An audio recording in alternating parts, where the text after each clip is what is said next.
So let's start with some breaking news from our senior NBA insider, Adrian Wojnarowski. Woj joining us now. And Woj, you just reported the news of a trade between the Atlanta Hawks and the Utah Jazz. What more can you share with us?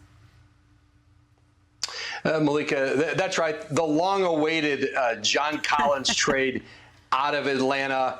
He is on his way to Utah for Rudy Gay, a future second-round pick. And the key to this deal, the 3 years, $78 million owed John Collins. That goes with him, obviously, to the Jazz, who now have a young core in their front court that includes Lauri Markkanen, an all-star last year, and an all-rookie center in Walker Kessler.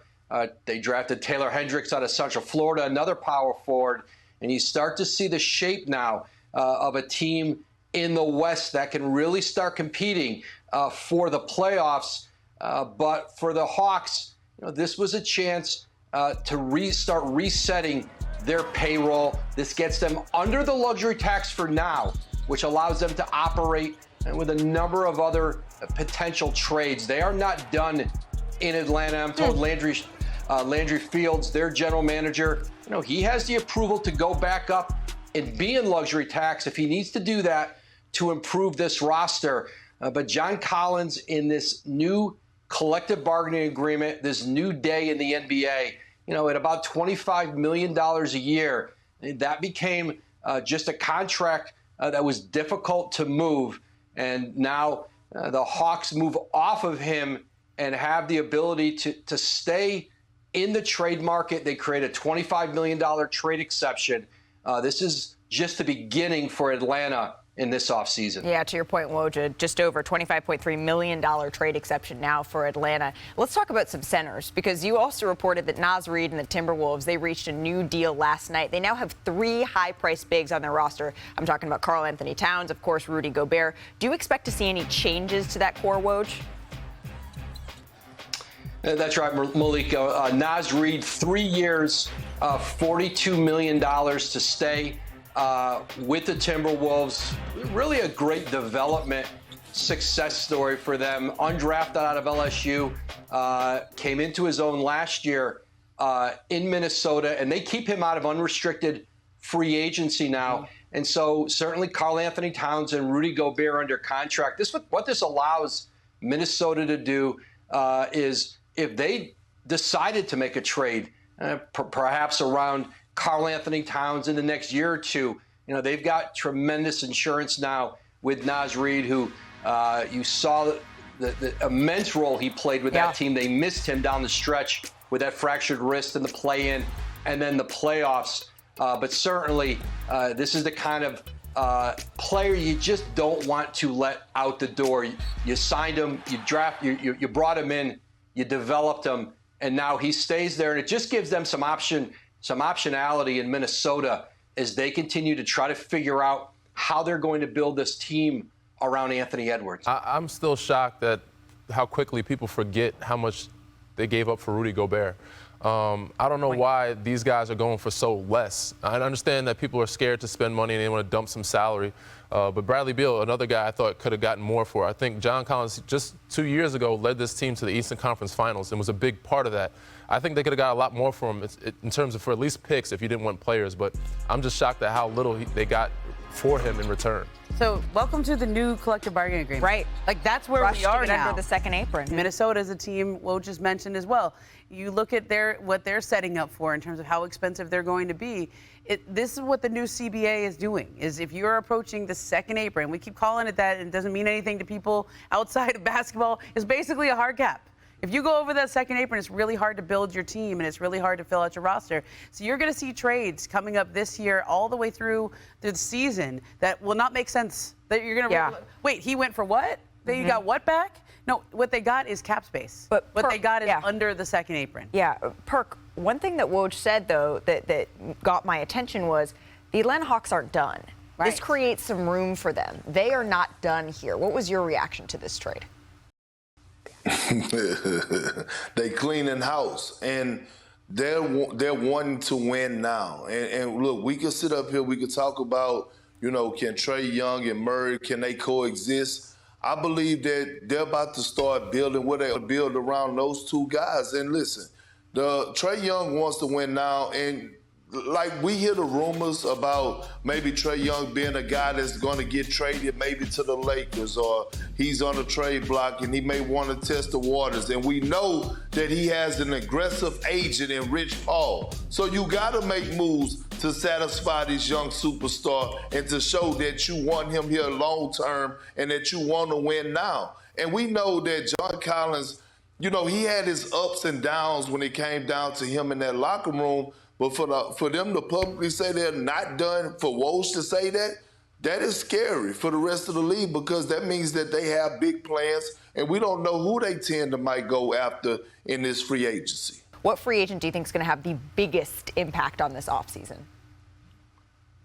So we keep talking about, you know, Kyrie Irving, which I believe he's going to stay in Dallas. Brook Lopez and Chris Middleton, I believe they're going to stay with the Bucks. Draymond Green, the Warriors can't let him go nowhere. He's the second most important player outside of Steph Curry. The guy to keep the eye on is Fred VanVleet.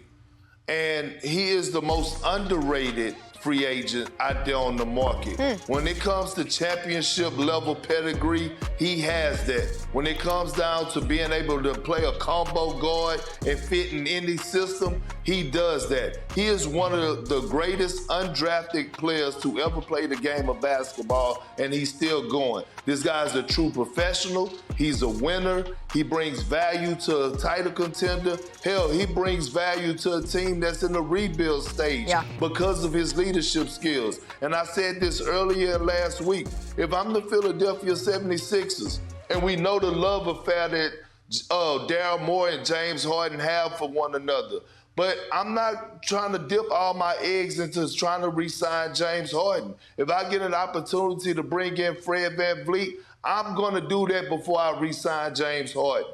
Fred VanVleet showed us, alongside with Kyle Lowry when they won the NBA championship, that he could coexist with the likes of a guy like Tyrese Maxey. Yeah, big impact isn't necessarily the same as most important, Danny. Who are you keeping your eye on for most important? Well, he mentioned it, the one team and the two players that I think the most important could change the dynamic of the Eastern Conference and the league is the Milwaukee Bucks and Brook Lopez and Chris Middleton. Yes, sir. If they don't bring back both of those guys, I think it changes the whole dynamic of Brook Lopez, runner-up for Defensive Player of the Year, protects the rim, but also can space the floor.